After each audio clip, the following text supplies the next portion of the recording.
Hi!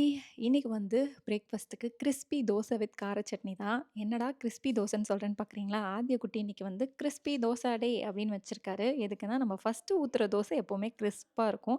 அதுக்கப்புறம் போக போக போக கல் தோசையா மாறிடும் இல்லையா? அந்த மாதிரி இன்னைக்கு நான் ஊத்துன எல்லா தோசையுமே வந்து கிரிஸ்பி ஆயிடுச்சு கல் தோசையா மாறாம. அதனால தான் இன்னைக்கு கிரிஸ்பி தோசை டே அப்படின்னு வச்சிருக்கான். நானும் அதே சொல்லிட்டேன். ஒரு தோசை தான் சாப்பிடுவான் எப்பவுமே. ஸோ இல்லன்னா மிஞ்சி மிஞ்சி போனா 1 1/2 தோசை சாப்பிடுவான். இன்னைக்கு கிரிஸ்பியா ஊத்துனதுனால சார் 2 2 1/2 சாப்பிட்டாரு தோசை. அது அம்மாங்களுக்குலாம் குழந்தைங்க கொஞ்சம் எக்ஸ்ட்ரா சாப்பிட்டதுன்னா கொஞ்சம் ஹேப்பியா இருக்கும்ல. அந்த ஹேப்பினஸ் தான் இன்னைக்கு. அதுக்கப்புறம் மத்தியானம் லஞ்சுக்கு வந்து 1 பாட் ரசம் ரைஸ் பண்ணிட்டு, பொட்டேட்டோ ஃப்ரை பண்ணி கொஞ்சம் அப்பளம் பொரிச்சுட்டேன். சாப்பிட்டுட்டு மதியானம் டென்டல் அப்பாயின்ட்மென்ட் இருக்கு. ஸோ அதனால கிளினிக் கிளம்பிட்டோம். ஆத்யாக்கு வந்து இந்த மவுத் பிரீத்திங்க்கும், அடினைட்ஸ்க்காகவும் மேல கிளிப்ஸ் போட்டிருந்தோம் இல்லையா? அத மேல இருக்க கிளிப்ப வந்து இன்னைக்கு ரிமூவ் பண்றாங்க. பாவம் குழந்தை ரொம்ப பெயின்ல வந்து கொஞ்சம் முகமே மாறிடுச்சு. ஸோ எனக்கு வந்து அத ரிமூவ் பண்ணதுல கொஞ்சம் நிம்மதி. இனிமே குழந்தை நல்லா சாப்பிடுவான் அப்படின்னு சொல்லிட்டு. ஸோ இத மாரி இன்னொரு வீடியோல பார்க்கலாம். அதுவரைக்கும் பாய்.